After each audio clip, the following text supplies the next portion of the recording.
I have my stuff I'd love to ask you guys, and then just hop in, whatever. I don't know. Like, I've never done one Yeah, of these crossover things. I thought it'd be a cool idea, you know? we haven't either. Joe, where are you at, bro? What are you doing? What? What are you doing? Okay. Bro, are you Oh, It's ready? none Or of are your you damn still... business what I'm doing, is it? oh my God, this is gonna be so much fun. You guys make me wish I had a brother. God damn it. Us guys make me wish that I didn't sometimes. No, he's helpful. He's there when the tires blow, you know. Yep, there you go. And then I'm You're like, the hurry tire man, up. Joe? Yeah. Okay, so let's do our intro, Joe. Oh yeah. Stop looking at the do your thing. ground. I'm not. I got a feather. Okay. You So, understand? He's What? the fluffer. it's terrible. I'll Okay, edit that Joe. out, I promise. Yes, please. But you have to show Ryan your vagina neck today too, okay? He has a I don't even great wanna know. vagina neck. Let me I don't tell even you. want to know. Oh, I- you do. Okay. Yes, I call it a dab. It's a drying. Ooh. But we're gonna. Okay, so Sexy. here we go. All right, everybody, welcome. Finally, Hi. we're here with. Hold on, let me just. it's okay. Ryan Sprague. Yeah. That is correct. Yes. In I fact, love it. whenever someone calls me and says that, I immediately hang up on them because I know it's a spam call. It's not. Yeah, because if they're like Sprague, you're like, Excuse me. Sprague? No. Honestly, I Brian. don't give a shit. Look, dude, you look like you're 12. I just wanted to say that really quickly. And I mean that in a great way. Like, how old are you, by the way? Okay. I'll You can play tell. this game, I guess. That's extremely flattering, brother. I'm in my latter half of the 30s. I'll leave it at that. So are we. Nice. That's why we're doing this today. I knew you guys were like my soul brothers. And my I saucer see you code rocking. brothers. Yes. Joe, you can buy them. saucercode.com. They're only Yes, you like can. $20. I can't, to be frankly What a honest with you, deal. I cannot believe how not expensive these are. I know. They're so awesome. Yeah, Yeah. I know. Yeah, they're So we're definitely here with Ryan. Oh, sorry. I was gonna say these are definitely the sexiest UFO merch out there, right? They're almost like lingerie. Yeah. They're very silky and nice. Not that They I've ever. are. So we're here with Ryan, and we're going to talk about all things UFOs. This guy is amazing. You might know him from Mysteries Decoded on the CW. Is that correct? That is right. Yeah. Isn't that Are you on Phil the that CW with the SEC and the OPP? You know me. Yeah, you know me. Oh, cool. All right, so there we go. That was my intro. Cool. Then we Works can for edit me. it from there. Awesome. Cool, man. I'll let you take the Alright. lead, and we'll just go with it. Okay, cool. Awesome. All right. I am here with the UFO Bros, and today we're just gonna have fun. Like, this is not gonna be the super standard list of questions, answer, goodbye. We're gonna have a good time because if there's something I love about you guys is that you take this topic of UFOs seriously, but not too seriously. And I think that's what's lacking in this field so much. So we're gonna have fun. We're gonna get a little Totally. crazy. We're going to look at some interesting stuff that you guys are in possession of that the world has not really seen yet. And I'm so excited for that. I just want to get to that. But before we do that, I want to ask you guys, I mean, this is kind of about all of us coming together, figuring out like, you know, how we got into this stuff. So origin story for the UFO Bros. How did you guys get interested in UFOs? How did you come up with this idea of the UFO Bros? Yeah, let my audience know what you guys are all about. Sure. Well, it first started coming out of the same person. That was where we met. And actually, I'll tell you, we say this story over and over again. We've told it a few times. Alien Autopsy. Autopsy. 1997. 1987. Yep. Fox. I think it's Fox. Okay, so, you know, here we are, our normal teenage selves, and we come across this video. They just, hey, it's my parrot. We come across this video, and it's amazing. Here's this alien body on a table. They're cutting it open. They're taking its brains out. They're cataloging its organs. And it just blew us away and really opened our mind to what's potentially out there. And so, another thing I think that really sparked it was our older cousin gave us a book. It was just called Paranormal. And it was actually a beautifully bound book. I wish I still had it. Yeah. And in it was everything: Loch Ness Monster, UFOs, Baghdad batteries, anything that's paranormal, strange, that stuff was in that book. And so that was like a huge thing for us. And so we've just been following it ever since. Bob Lazar also was a huge revelation. Will you shut that damn bird up? Shut up. Come here. There is a parrot in the room for those watching and listening. Oh my gosh. Love there it. She is. There she is. She is gorgeous, man. She loves FaceTiming. Thank you so much. What's her name? Her name is Noxima Jackson. Whoa. Jesse's daughter. Okay. Got it. Yeah. So Bob Lazar, right? Yeah. Whoa. I know you know, because you guys covered it too, right? On your special, on your TV show. Wasn't it? You have a regular. You're in your second season, aren't you? Yeah, we're going into our second season right now. I'm not like the main host, but I come on anytime there's UFO stuff, which is awesome. So cool. Jennifer Marshall, our prime investigator, she is no bullshit, like top of the line, skeptical believer, which I think is very important. Like, she wants the facts, she wants the truth. She doesn't give a shit if aliens, crashed in Roswell. She wants to go where the evidence leads her. So when we did Roswell, we did Area 51, and of course that had so much to do with Bob Lazar, which is one of my questions for you guys we'll get to later on. But sorry to interrupt. Please continue. Yeah, no, I mean, it just kind of spurred from there. And then in 2016, we had some life events that brought us together as adults in a different way. And we just was like, let's go to Area 51. Nice. And we went. And it was the most beautiful time of the year. If you're out there at the right time, it can be gorgeous. You just got to be careful when you're driving at night, because it is possible to hit a cow. You know this? Yeah. Yeah, the pictures at the little alien with the dead cows in these cars. So you got to be careful. So disturbing, man, I know. Went to Roswell, and then we went to Aurora, Texas, and then we went to Needles, and then we went to Area 51. I mean, we've just spent so much time going there, and that I think is really what we do. Because some people, they research, and we need it. Some people. It's a different thing to actually go and explore it and find the Roswell crash site and find that monument out there in the middle of a field. It's like a needle in a haystack. Finding that, and then finding what the hell's at Area 51. And I think we mooned the guards in our special, by the way. Did you? Yeah, we did. Oh, well, hey, while we're at it, let's talk about that. Yeah. I mean, you guys are probably most well known now as being national television stars. So tell us about the special on Travel Channel. Joe, what did you think about it, brother? Because I know, Emmett, you're like the big believer, right? Oh. He's the talker, and you're the guy who just is like, always so stoic, which I liked in the special. So yeah, give it to me. Like, how did the special come about, and what was it like filming that?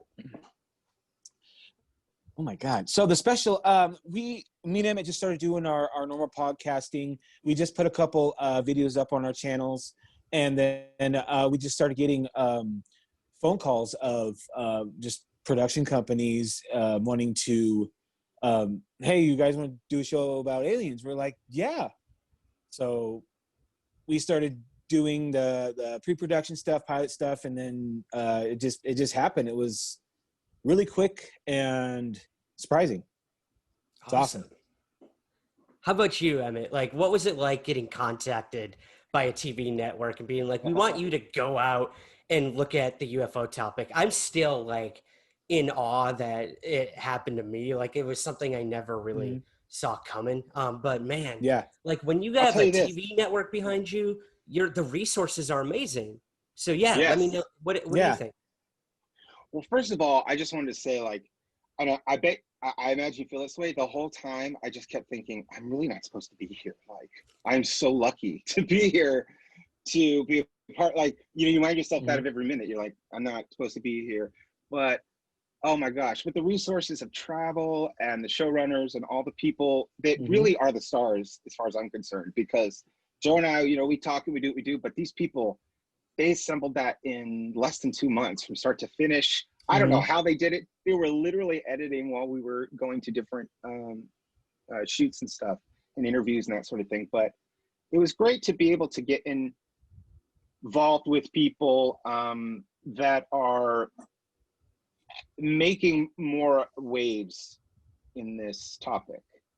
Bringing in Bob Lazar, Jeremy Corbell, who has done a phenomenal job of covering this topic in ways that's really connecting with people. And that was kind of our whole premise, was mysterious is great, but what do you like the normal people think? So going to Area 51 was the perfect opportunity. We interviewed some great people. We interviewed the guy that wanted to fornicate with the alien. We interviewed the guy from Boston that was pissed off that all of the secrets are covered up, and that's so cool because that's on our level. We just talk to people about it, and that's kind of always been our approach. And I think that just lined up well with Area 51. We were just in the right place at the right time for it. But it was a blast. I mean, getting to be in the RV, meeting Rick Doty, hanging out with Jeremy, in such an official capacity. He's a TV star, It was great, man. It was just such a huge moment to just absorb everything about our little world of UFOs in our community and just be in it. You know what I mean? Absolutely. Yeah. And then to be paid for it, you're like, what? And to be, yeah, what? Like, that's your job? It's insane. Wait, I'm getting money for this? What I thought was really cool too is like you mentioned, it's you guys came right at the peak of interest, both in Area 51 and UFOs. I mean, look at all this stuff we have with the Pentagon UFO program.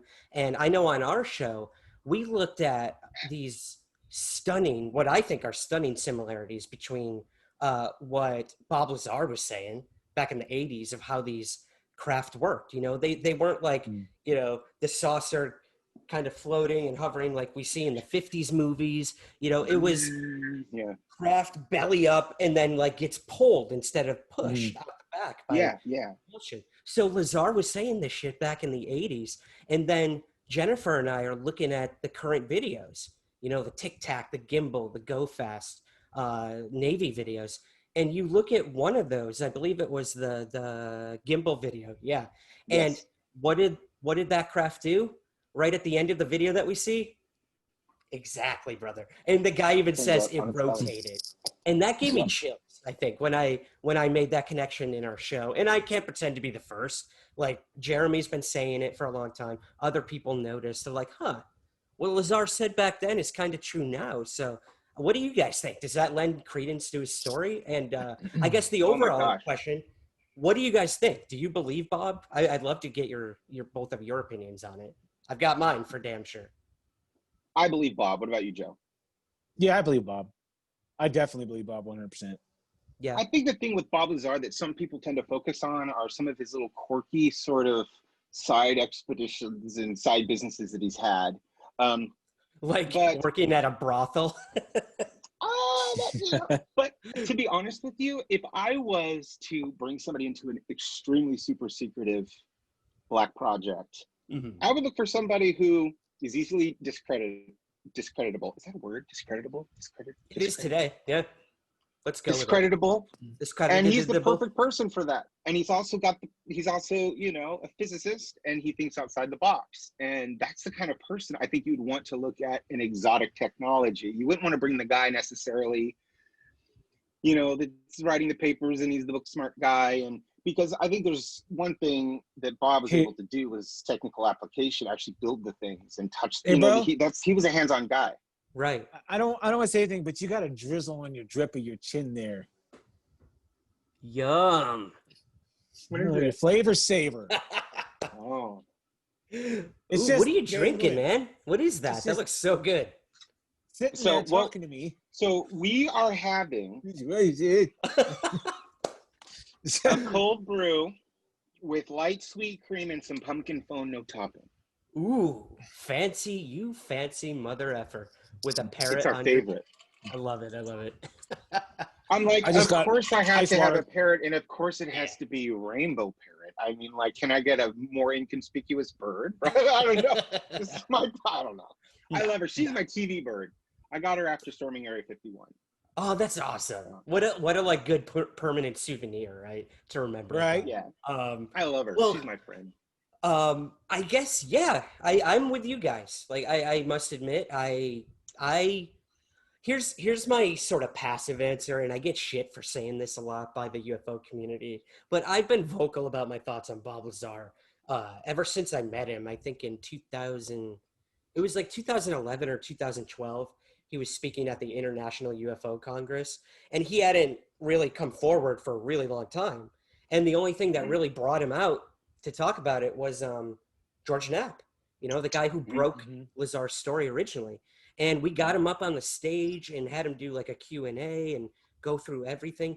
And I was Seen that, by the way. backstage, and I got to mic him, put the microphone on him. So I'm like, What does he smell like? ooh, he smells like Science.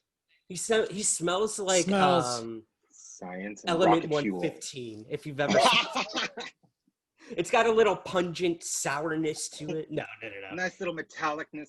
No, Yeah. No, he seems like the kind of guy who wears Old Spice to me. So yeah, I think I smelled a little bit of like the Fuji scented one or something like that. But oh no, man. I mean, putting the mic on him, getting to talk to him for a few minutes, like he just seems like such a down to earth, genuine dude. And here's where I land on it all. I firmly believe Bob Lazar did what he said he did, worked where he said he worked, and saw what he says he saw. But what that is an entirely different story. I mean, this could have been part of some big disinformation campaign, which is part of another individual who you guys spoke to that I want to talk to you about maybe in a little bit. But yeah, that might be him. Yeah. I believe Bob. I'm with you guys. I'm skeptical of some parts of his story, but look, no one. Look, do I believe everything? No. Did he have an advanced Exactly. degree? Probably not.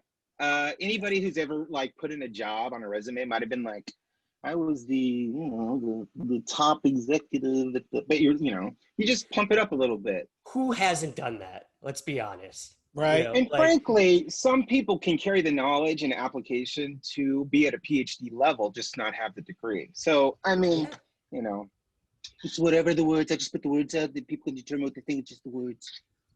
The tremendous words, the tremendous. We have the most big, beautiful words, and the big words, the big, beautiful words. He does this. We have the most medalist saucers.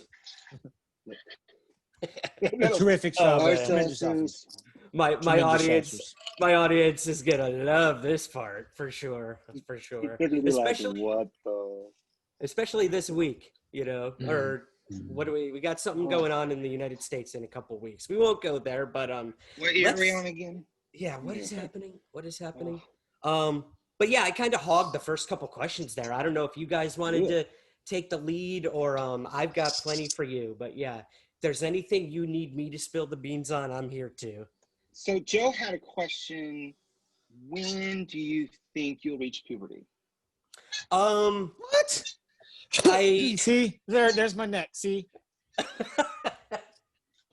Hey, look, guys. I can't grow the beautiful facial hair you have, but dude, this is 2 months of growth. This is 2 months. Is it really? You look great, dude. You look like a guy that could be on TV. You know what I mean? You talking to him or me?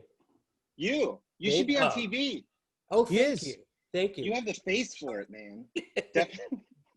I was just telling my brother, I'm like, look at this guy. He's so young. I wonder how old he is. Actually, I'm sorry. I'm going back. Bro, you're such a dick. Okay. No, I'm taking it as a compliment. Yeah, just take it. Some of us go through stages of life later than others, but I'll get there. Okay. I'll probably to reach myself. I'll probably solve the UFO mystery before I go through puberty, but that's a whole other puberty. You're gonna be like 80 and you're gonna look. That's true. That's a, Um, hey, oh, here's one so for you another guys. question. Yeah, oh yeah, I'm going to actually ask you a question Oh God, please about go. out of any of your investigations and research, is there one piece of information maybe that you could share with us, possibly you haven't shared with somebody else or you haven't talked about? Maybe even a developing Ooh, theory, or um, I just want to know. I just like to know yeah, that because absolutely. you know. Yep. For me, it goes back to the pilot episode of the Mysteries Decoded television show, where Jennifer and I went to Roswell, like you guys did. And look, when I got approached for this television show and they said, we want to do a UFO show, I'm like, that's so cool. Yeah, if it ever happens, let me know. But you know that game, like all these producers and people say they want to make these shows and then it never happens and you're Oh waiting my months, God, months Yeah, and months. But did your at hair been fall least out? there. Mine did, man. yeah. I And was I'm like, just like "Are you waiting getting by the answers yet?" phone and making lattes at my coffee shop and like miserable with my life. And then I get the phone call and I'm like, wow, they actually made it happen. They got a pilot, like a 1 hour special. And then they said they wanted to do Roswell. And right there, man, like I was Roswell is Roswell. It's awesome. But I also was like, really? Like this, we're doing the case that everyone's covered. Everyone Right. knows every play by play of the events. Hmm. Um, so I told them, I'm like, yeah, absolutely, but we have to do something new and we have to do something special and bring new evidence or like theories to the table. And I think we did. I thought we came up with some really cool stuff, whether it was the Ramey memo that we looked at, the guy who had that memo during the press conference and what it might have Have you said. gotten any further on that? We're still analyzing the memo. It's so hard, man. Like You know we've what? worked. I'm gonna tell you a secret. Oh I'm gonna tell you a yeah. secret. Okay. Play with. I've been playing around with it on Facetune because you can take the lines and bend them. Facetune, you can do things, Right. but you Right. can. If you manipulate the lines, you can. I was starting to kind of get some, like, Yeah. I Yeah. want. Yeah. And what I'm getting at is I want to solve that shit. I Yes. want. Hmm. You're like, let's solve some shit. I think we got to. I want to know what you know about that. Yeah. I mean, why can't have you like who have you taken it to? I want to know. I want to know. Yeah. I mean, in the Stop show, it. we. Shut the damn bird up. Sorry. She's got a lot to say about Roswell, man. We all do. Oh, We had Ben Hansen look at it, former FBI agent and analyst and paranormal researcher, and I thought he did an incredible job. But we also we're having it looked at by several other independent photo analysts and stuff like that. But not even the memo for me. We looked at a metal that was found out there.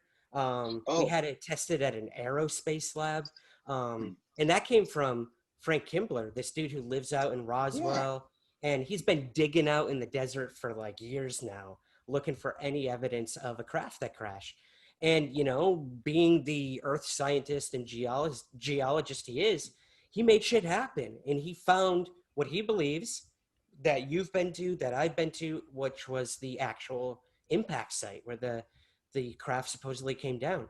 And he found metals out there and we were like, holy shit, okay. He also found buttons, Ooh. military grade buttons that would be on army outfits in Yeah, the. because you need tons of army people to pick up a weather balloon, of course. Of course, yeah. Let's have hundreds of officers out there on hands and knees picking up a weather Losing balloon. Come on, buttons. give me a Yeah, fucking break. it's very important.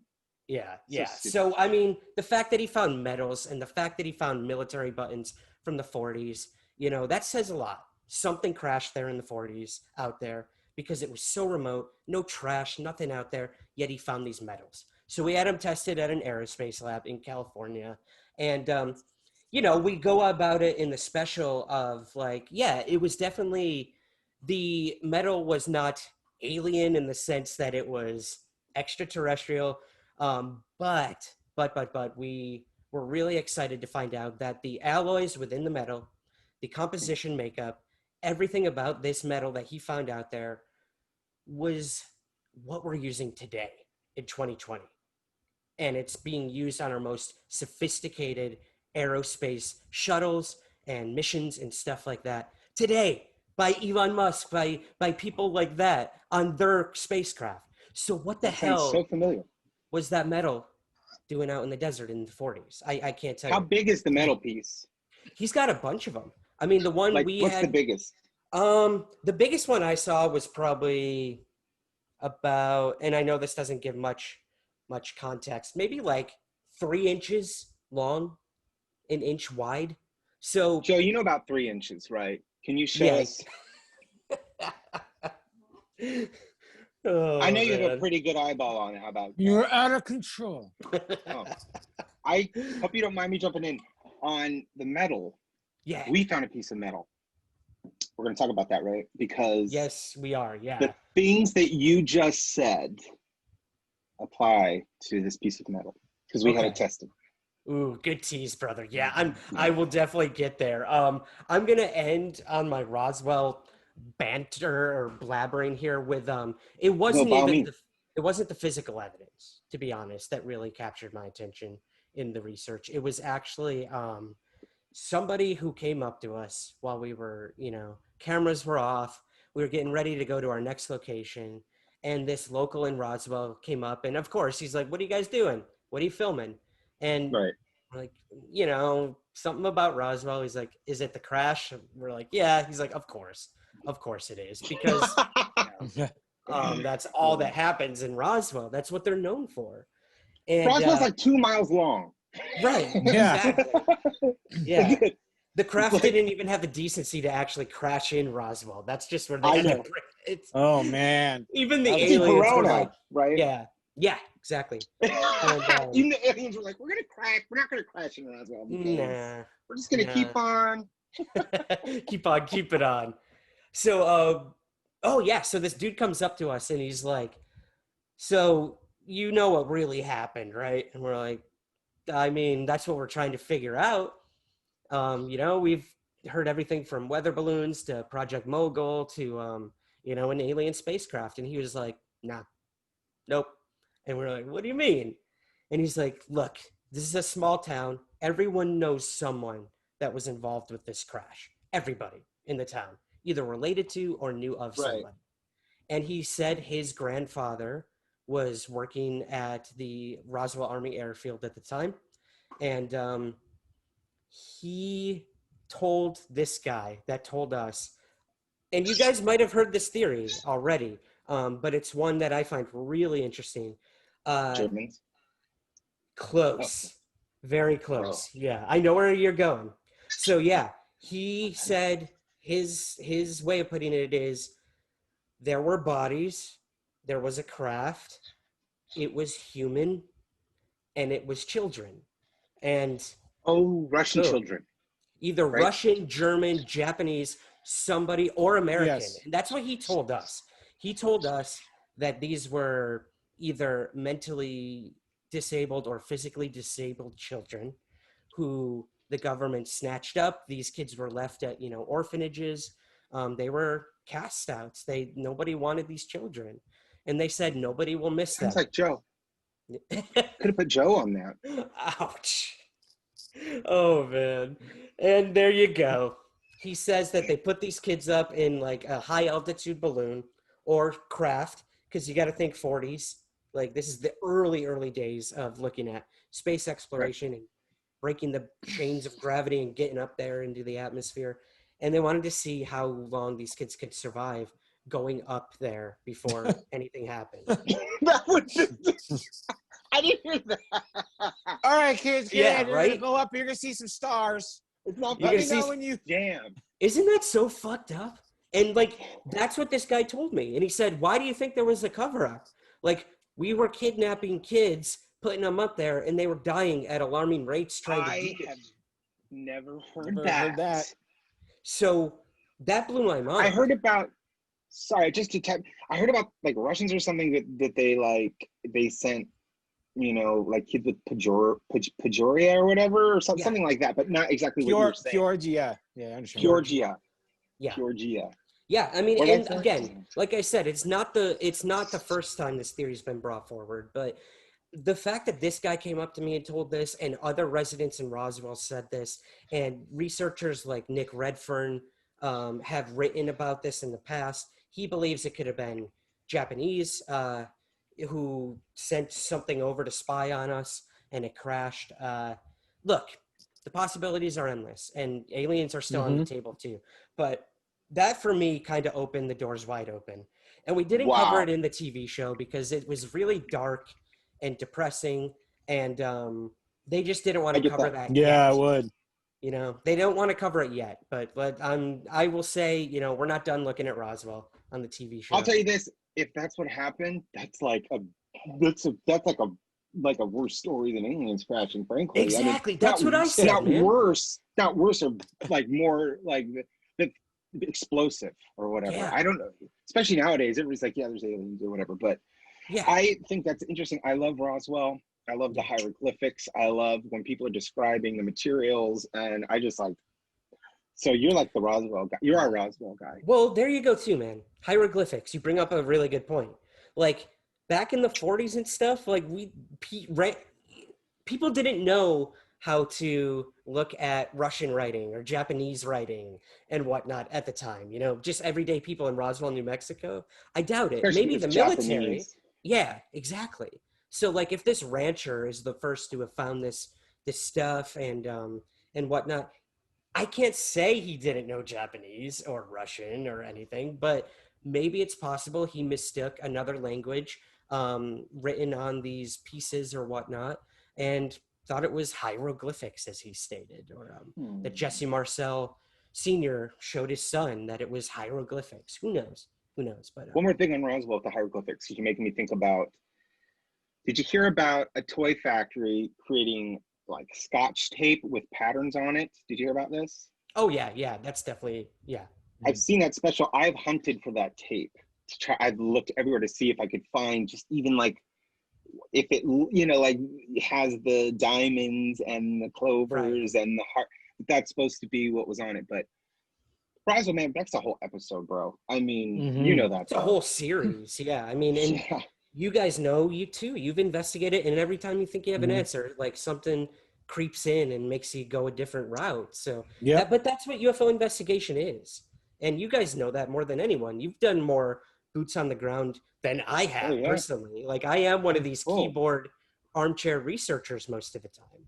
But I'd like to but you get do your it. guys. I'd like to get your guys' thoughts on this case that not a lot of people know about, and I I hope you can share some of it with us. I know you're under NDAs for certain things and this and that, but Yeah. Needles, California. This is a case that Mhm. caught my attention and I've been looking into a lot, but I want to get it from you guys. This is probably one of the most recent quote unquote UFO crashes in history right now. So tell us a little about Needles, what you've heard about the case and about going there. You guys actually went out to We look for did. stuff. So is there anything you could share with my audience about that?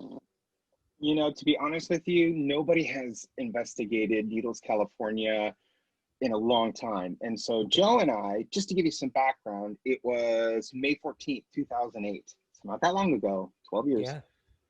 Um, about 2 a.m., the residents of Needles, California, which by the way is like in the taint of California. It's like where California and Nevada and like there's like a little the residents saw this turquoise light screech across the sky, right?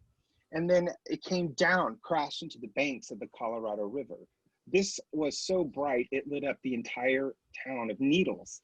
And they were calling the local radio station that night to report Mm-hmm. it and talk about it, tell people about it. A man named Frank Costigan, who has since passed, was one of the people that took those calls. So what we did is we started there. We started with Frank Costigan, who gave us so much information about what happened in 2008. So that night, after it crashed into the banks of the Colorado River, this UFO, this, who knows, it wasn't a meteor. It was definitely a vehicle of some sort, primarily because a squadron of helicopters were following it as it Oh wow. crashed. Then a sky crane came in, which is like a big helicopter that can lift really heavy stuff, comes in, picks up the object right into the sky, and they fly off.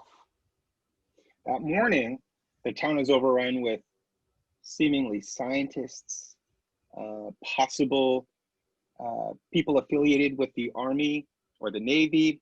They Men in infiltrated Black. the town. Men in Black. Oh wow. They asked lots of questions. There was literally lines of cars coming into Needles, California. It was unlike anything they had ever seen, because it's really a quiet place. They just love their trailers Mhm.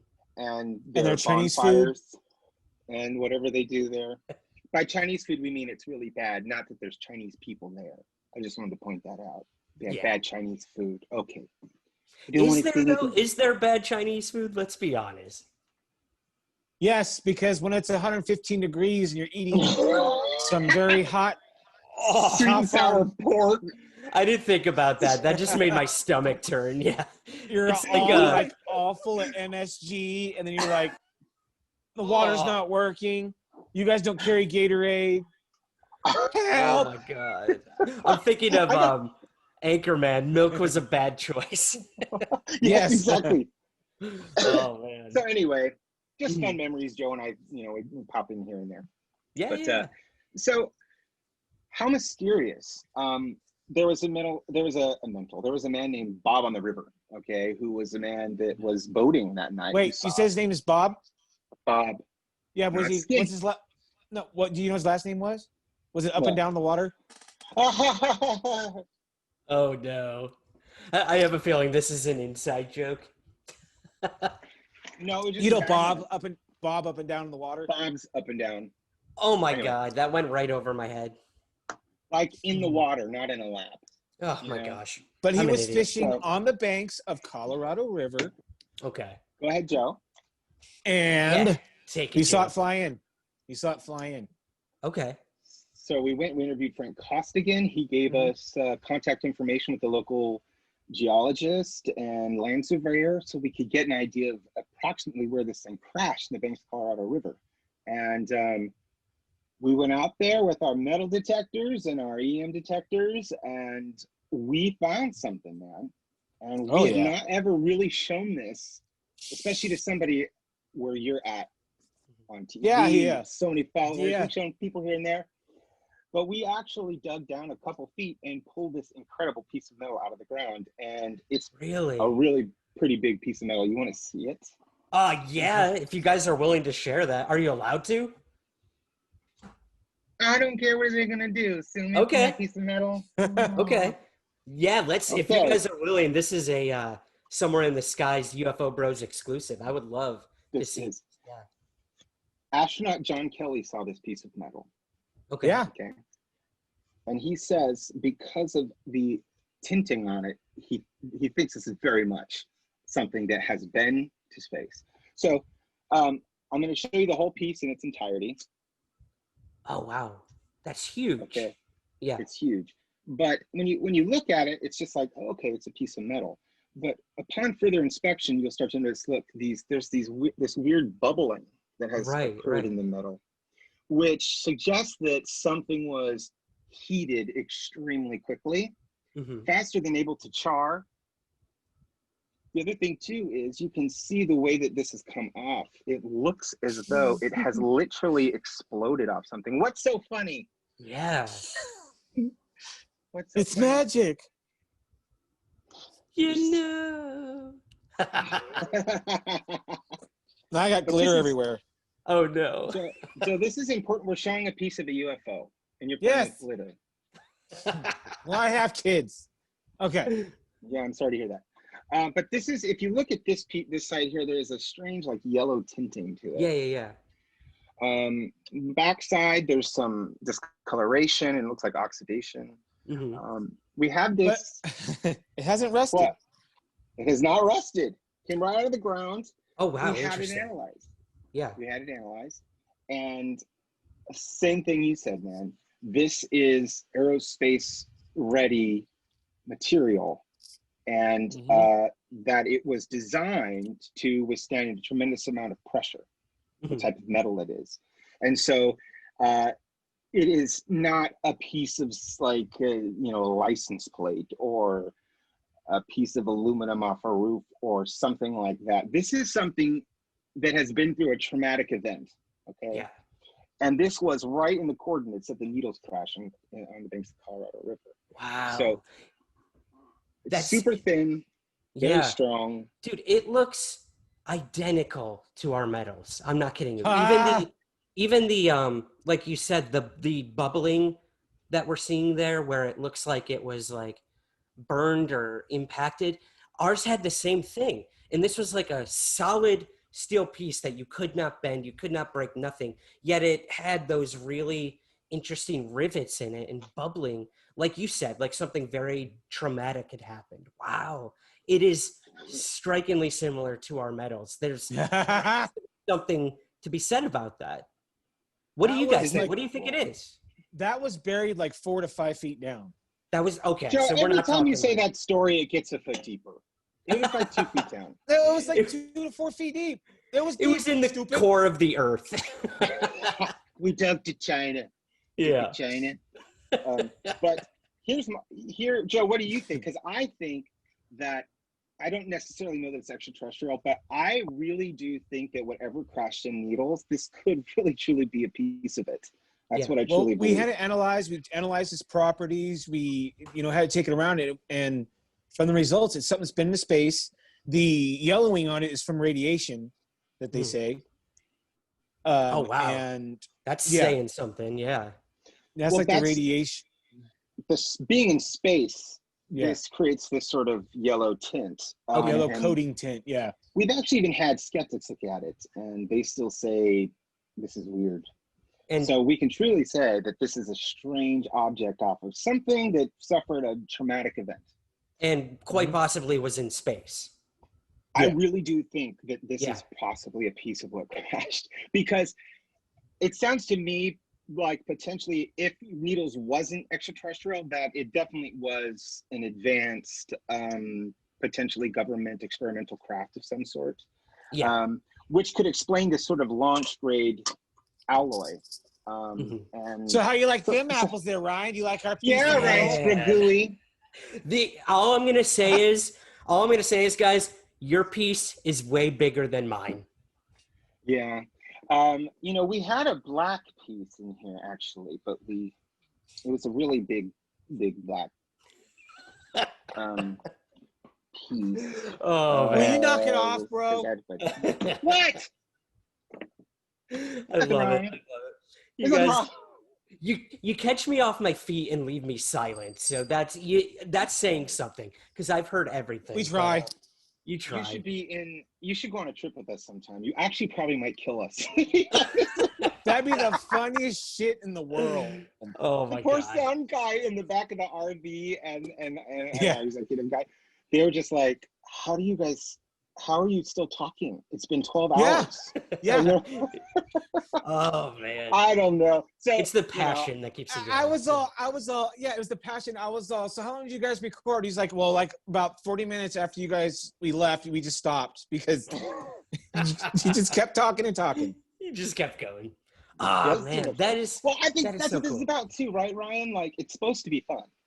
Absolutely. I try to remind people, like, yeah, this is a serious topic. Like, we're talking about possible kidnapping of kids by the U.S. government and killing them at a UFO crash, and also like the potential of alien life visiting our planet. It is a big thing, but come on, like we talk about the weirdest shit out there, and if we can't laugh about it every now and Yeah. again, you're gonna be miserable. So I that's really Just to good. let you know that Nick Pope, that was him letting go. Let's That talk was about his that. having a good time. Let's talk about that. You He guys didn't recently get had he didn't get anything that I was doing. I was doing the Donald Trump water bottle drink. He's like, what? what? Huh? What happened? Look, What was it like? he What is was a it like very interviewing? thoughtful man. Yeah. Yeah. Oh, he love was a him. blast, and he went along with it perfectly. Yeah, and he he's did. like, I was able to really let go. Like, Yeah. Yeah, and by that he means like unbutton the top button of his Yeah. shirt. Right? yeah. But no, he was he did it. great. He's awesome. He was definitely a great, and I would like to have him on again. awesome. Yeah. Yeah. And for We've those who run don't into know, Nick Pope was the former UFO desk worker for the MOD in England and their UFO project. And you should know that by now to my audience. But yeah, that was, Yeah. yeah. So what did he have to But say? Anything really compelling that he brought forward with you guys? my favorite part of the whole show is we ask him, we say, if there is a revelation about UFOs and extraterrestrials this month, potentially, what would the president say to the people? Walk us through that moment. And he does. He and does. For a minute, well, he actually got us silent. We were like, Yeah. it Did it happen, like, bro? Did it happen? yeah. That's what it felt like. Wait, is this happen? Are you doing disclosure now? Like, that's what Oh, Is this it? just wow. Yeah. He did really He's good. like, the president will walk out, and I can't really do anything. But that was my favorite part. You know, the guy is deep into what's going on over. Yeah. He's on Tucker Carlson. I know how much you watch Tucker Carlson all the time, dude. I know you love Tucker Carlson, don't you, Ryan? Oh, huge fan of Mr. Carlson. Hey, look, I'm pretty vocal about my political leanings and everything, but you know, I try to keep it out as much as I can. Always. All this, but you know, it's hard because this is a political issue. UFOs. You know, we can all say I didn't it's mean to bring up bipartisan. politics. Well, I did, but I didn't like to bring it up like in a big way. But hey, look, if there's anything I could say about Tucker Carlson, you know, besides him as a person with his principles and values and ethics, he is taking this thing more serious than any news network, any news anchor, and he's doing a really good job at it. He's a smart guy. There's no getting around that. Tucker Carlson is a very smart guy. There's so much I don't agree with him on in the world, but hey, if he's going to be the one to get this thing out to the forefront, I am appreciative of that. And I just want it out. Yeah. You know I what I just mean? want it out. We want the truth. I don't care who does it. Just Totally. put it out. Just get it out. And that's how I feel, being just apolitical. And I was teasing you a little bit, but just being apolitical about it. Yeah. I don't care if the Pope, I don't care. I want to know so that we can, what are we going to do after all this is over? What do we have to complain about? What are the three of us going to do? We're going to have to like take up like basket weaving or something. I don't know. Underwater basket weaving. Underwater. Yes. Got to put that caveat on. Well, hey, I want to know what you guys think. And while we're on the topic of like disclosure and, you know, I guess U.S. politics, we have a major election coming up in a couple weeks. Yeah. And, you know, no matter which way it goes, you know, Trump has kind of given us his thoughts and whatnot on the UFO topic, but Biden has said nothing. He's never really talked about it.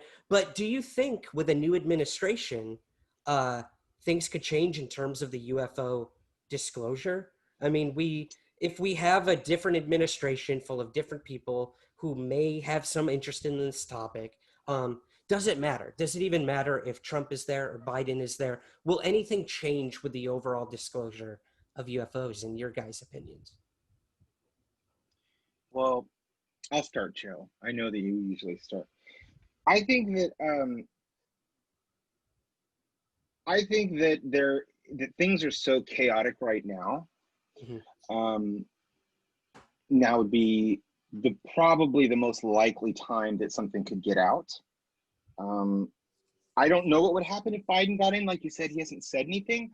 But what if he gets in, but then he does what was the former, which was just kind of keep he will pushing it along, kind of thing. I'm actually surprised Trump hasn't said anything yet, to be very honest. I mean, the guy's like, you know. I mean, why wouldn't Biden? I mean, says, but to tell you the truth, why wouldn't Biden? You know, they're little tiny little beings, and he can smell their head, and as he sits there with them, you know, I mean. Those are some creepy videos, man. Why wouldn't he? You know, I don't care who you vote for. Like, them some creepy videos for sure. he's just sitting there. Oh my god. Oh man. We've literally alienated 100% of our audience already, and I think that's amazing. You know, they need a shot. Look, it's all about That's fun, true. and especially right now, man. Like, I think they're all crazy. Okay, All of them. Every single politician lies. they're all is equally not truthful. So let's just get that out so you can do whatever you want to do with whoever you want. But like you said, let's get the info out. Hopefully we Let's can do it. get it. Let's get it. Like I say, that's called pop Tourette's. That's yes. what I call it. See? Is that a It's clinical term? Yeah. Yeah, well, No, we devise actually, it. this could be. You can edit this out right here if you want to. I have a movement disorder that they finally diagnosed me with. Mm-hmm. So I constantly move, and they can't figure it out. It's called chorea. It's like part of like a Huntington's, Parkinson's. Leave me alone. I'm trying to talk. You always ruin every time I try to fucking talk because I'm ending up like him. Oh. That's what's happening. Okay. No. Yeah, that's what it is. Oh man, I think Ryan just got canceled. I have no idea Sorry, how to Ryan. respond to that other than, dude, I'm sorry. And Oh no, it's okay. This is something that I've had forever. So if I'm like moving weird and shit, it's my thing. It's gonna be great for on camera. So I can smack the shit out of Emmett. Exactly. Nobody cares. Well, okay. So I want to move on to in asking you guys, and again, if you want to throw it back to me whenever. I don't want to steer this ship because this is your show too. No, I love it. It's great. No, it's great. It's just good flow. No matter who asks the questions, we all have something to say, so it's great. Exactly. That's why I knew this was going to work. One of your guests is probably the most controversial person in ufology from years past and even up until today. And I was really surprised to see you guys get him on and chat with this guy. And that is Rick Doty, the professional disinformation agent within ufology, working for the U.S. Air Force and OSI and all these other things. I don't even want to list all his credentials because they scare me. But what was it like? Right? Doty? What was that like, guys? Honestly, he's a really great guy. Yeah, he seems nice. That's the problem. He's fun. Well, yeah, that's actually very true. I think the point is, in terms of interviewing Rick Doty, is whether you like it or not, he has a story. And sometimes it's off-putting because, of his past and what he did, like you were saying, being a disinformation agent. But you got to just talk to him yourself. You have to, you can't really just hear what other people are saying. You got to really kind of ask them, why did you have to do that? What did that entail? What are you doing now? What about this, and this? We just ask, we don't beat around the bush. And so that was really why we continued to interview Rick Doty. We only really got a chance to talk to him a little bit about Area 51. And so we wanted to further our conversation, our curiosity. I understand what you're saying, potentially giving a platform to maybe a disinformation person, but I think the larger picture of what we do here is people have to pick and choose what they think is the most accurate. Rick Doty, people could listen to him and go, that guy's totally full of shit. And that's fine with me. That's fine with, because, ultimately, there's a story and he shares one with us and people, I don't know, it's an interesting story. It's a very interesting story. Never told anybody before. And it's an interesting story. And I believe him. You know what? I believe him, bro. And I believe him. Okay. You guys will have to, in my audience, go watch or listen to that interview to hear that story. I obviously don't want to give it away here, but you're right. He is a storyteller. And that's what worries a lot of people and also captures a lot of people's attention who might not know about what he's done in the past. And again, for anyone who doesn't know, this gentleman, he's probably best known for a disinformation campaign he did back in the 80s with a gentleman named Paul Benowitz, who was reporting UFOs over Kirtland Air Force Base. And went straight up to the base, kind of like knocked on the proverbial front door and said, yo, there's UFOs over your base. And also like, I'm getting these weird transmissions on my radios back home. And I think it's an alien invasion. And meanwhile, the Air Force Base is like, holy shit, he like cracked our secret spy codes and whatnot and like Right. frequencies. This is a huge national security breach, and this dude is able to like hear this and experiencing this. Like, that's fucked up. We gotta like do Yeah. something. And when he came to them and said it's aliens, they ran with it. They're like, okay, sure, Totally. Right. it's aliens. Yeah. They like And fed into it. they fed him, and Rick Doty was the gentleman who they hired to go to this guy and keep it going, keep telling him there's an alien invasion coming. They would break into his home, him and these other spooks, and when he wasn't home, and like move shit in his apartment or his house, and Like so much just fun. so he would become paranoid or think he was crazy. And they just kept doing this and driving it into this dude's brain that there was a pending alien invasion, and the government knew about it. And until he went mad, and his family had to put him in a mental institution. And this is all proven and documented. And Right. Rick Doty, the gentleman you interviewed, was the one Mhm. who drove this guy crazy for the Yes, U.S. you have to talk to him about it though. Crazy. Very interesting. He It's has his not side no- of the it's- story, right? Well, it's interesting when you talk about orders from the Army Yeah. or what. I don't actually remember exactly what branch he was in. I think it was Army, right, Joe? Remember off the top of Yeah, my I'm head. not sure. I don't know everything about Rick Doty, Yeah. but he explains that when you're under orders, there's certain things you have to do. And I found that to be interesting because if you are, how does that work, Ryan? If you're like a soldier and you're told to do something, what do you do? You know? You do it. And I get that. Like, and Yeah. Doty has said that in the past. He said, I was doing my job, and this is for national security, and I was, paid to do this. And like, of course, I'm gonna do what I'm told to do. And But frankly, that's who's to say he's not still doing that job either? exactly, You know? exactly. Which is true. Yeah. You know, but he's just got some interesting stories and things to say. So that would be why we brought him on. Awesome. I totally get it. I think there's such a weird thing nowadays, I think, in the media, and whether it's like YouTube or mainstream media or anything in between, of giving certain people platforms. And this sort of cancel culture we live in is, no, if you're interviewing them or talking about them, you're automatically giving them more exposure. And to an extent, I understand that. But I also think it's important to understand why someone feels the way they feel or did the things they did, and let the listener or public decide. So I understand why you guys did it. It was very interesting. And look, his story's still being written. He's still in there. I mean, he's on Facebook every 2 seconds, like liking my posts and other UFO researchers like yourself interacting with us. And it's weird.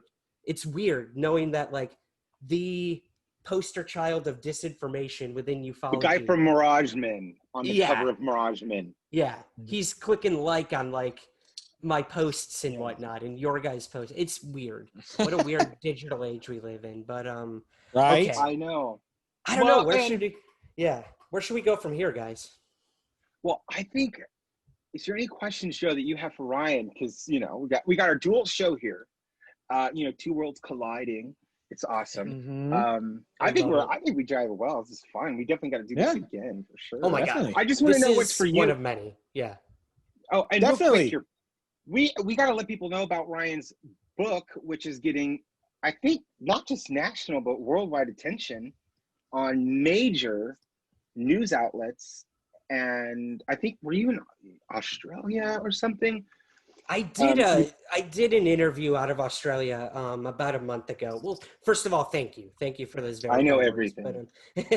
But yeah, man, I came out with a second edition of my book, which you can see right there. That's shameless promotion if I've ever seen. No, I would read it, but I don't read books. That's totally fair. Well, hey, I've got an exclusive for you. The audio book is coming out in a couple weeks. I have it downloaded on my phone. Oh, you that's did? even better. Okay. Yeah. Yeah, I have. Joe, show him.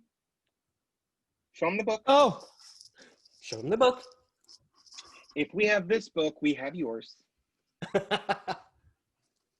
If we have that book, we have your book. We got to talk about that one. We definitely. And I waited in line for it too. and it's signed. Ooh. It's signed by the prick. Oh, tell us how you really feel, Joe. We'll get into that guy. But no, thank you for mentioning the book. It's the second edition. Yeah. I always said, like, if I'm gonna buy a second edition of a book, there needs to be a reason, unless it's college and you're buying like textbooks that you're forced to buy. Why would you want to read a second edition of a book? So I went in, dude, and I wrote 80,000 new words. It's a whole new Oh, book. it's Um, exhausting.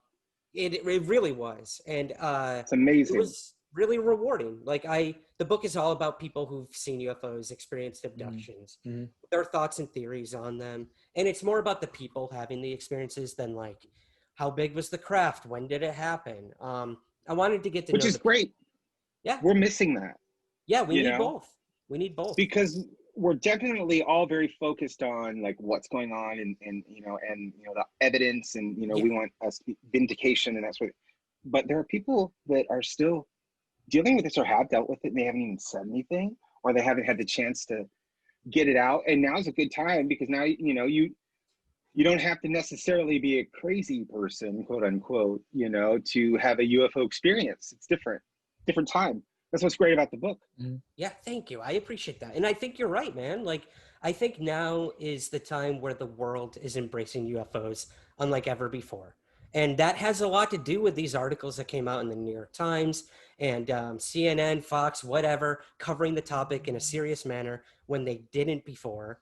And it's empowered people. So I thought, what better time to come out with a new version of the book with new UFO cases, following up with everyone in the 2016 edition of the book to see if their events have continued. That's another thing. We hear about UFO sightings, whether on the news or in person, and then that's kind of it. We never hear about it again. But look, did it continue? Did these people see other things? Has the story changed at all? Like, I wanted to know. So I followed up with everyone and then brought new cases forward, and including one of the dudes who was part of the Navy Tic Tac UFO event.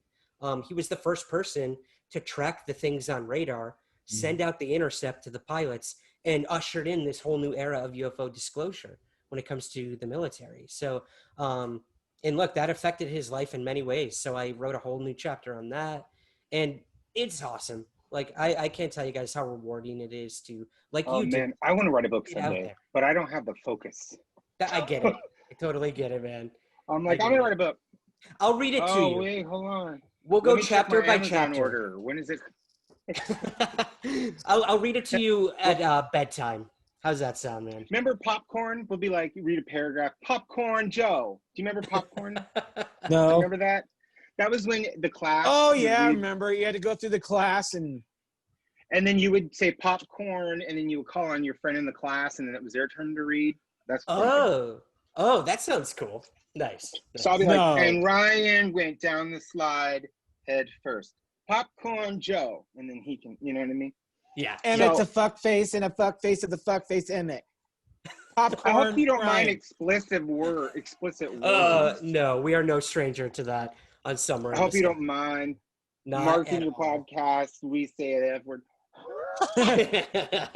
I know. I just got one of my videos on YouTube restricted, age restricted, and I'm still trying to figure out why. I don't know if it was like a fluke or what, but I'm like going through. I'm like, what the hell is so profane or needed to be censored in this? But we're Well, seeing they're that a like lot in cracking social media. down. I know, Yeah. they really are. I'm afraid Um, that the UFO the conspiracy crackdown, I don't want that to reach into our community where we're really trying to get real information out. Yeah. You know, where all of a That's a sudden good they're point, like, though, man. you Yeah. never know. They could be like any conspiracy at all. Who knows? I mean, where is this going to lead to? You know? Yeah, But- it's hard. It's hard. I know, like the whole QAnon thing is being censored on all social media platforms right now, which, Yep. I struggle with censorship for sure. But if it's dangerous and it's affecting the real world in bad ways, like something like shooting up a pizza shop during Pizzagate or like drinking bleach to cure the coronavirus, those are real That's world a great issues. one. That's a tremendous one. I just want to let you know that I was all part of that. Drink the bleach. You'll be wonderful. Holy shit, that is spot on. I can't believe that. But you're right. Tell me about it. You're right. Like, when is it going to bleed over into ufology and the conspiracies that we cover? I fear that maybe we won't see as much UFO content on these platforms any longer. Just have to be and- cautious, I guess, of keywords and descriptions. Gotta be careful. And, you know, Yeah, like it's I a don't slippery put slope. anything about it is. Mm. I do know though. like we've had a blast with you in this interview. It's not even an interview, it's like a chat. It's a Yeah, I chat. was just chatting. Yeah. This is so great. I think this is how most people should talk about UFOs. Yeah. So tell me about your PhD, and you know, we don't have any PhDs, unfortunately. Fuck that shit. But I do. We are gonna have to wrap up for our end because my AirPods are dying. Oh my god, dude, that's totally fine. We are gonna have plenty of more opportunities to do this. Oh yeah, dude. We only scratched the surface today, at least on my man. end, and I know we could do this for hours, but no, this has been awesome. So I guess for my audience, before you guys go, where can we find you and everything you're up to, and what comes next for the UFO Bros? Well, our website, realufobros.com. We're on all things social media at Real UFO Bros, so it's just the same handle. And on our podcast is called Probecast. So you just got to search in UFO Bros Probecast, and you know, it's slightly, you know, a different approach, as Ryan said earlier. But most people enjoy, I think, our show. We get downloads, so check it out. And for people that are listening, because we got this awesome dual thing going on, Ryan, tell our listeners where they can find out about you. Absolutely. Everything I do is at somewhereintheskies.com. The book's on Amazon, paperback ebook, soon to be an audiobook as well.